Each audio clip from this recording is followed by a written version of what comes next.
আসসালামু আলাইকুম আপুরা। আজকে খুবই গুরুত্বপূর্ণ একটা টিপস শেয়ার করব তোমাদের সাথে।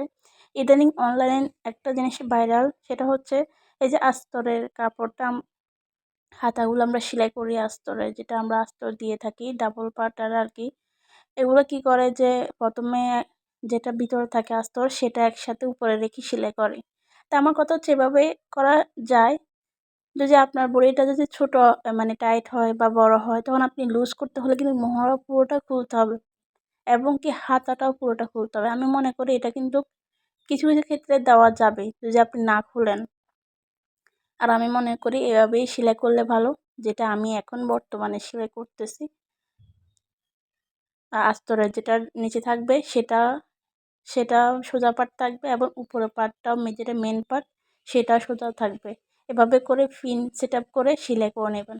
তাহলে দেখা যাবে যদি বডি আপনার ছোট বড় হয় বা টাইট লুজ যেটাই আপনি করেন না কেন, এভাবে আপনি শুধু সামান্য একটু খুলে মোহরার নিচে সামান্য একটু খুলে এটা ঠিক করা যাবে।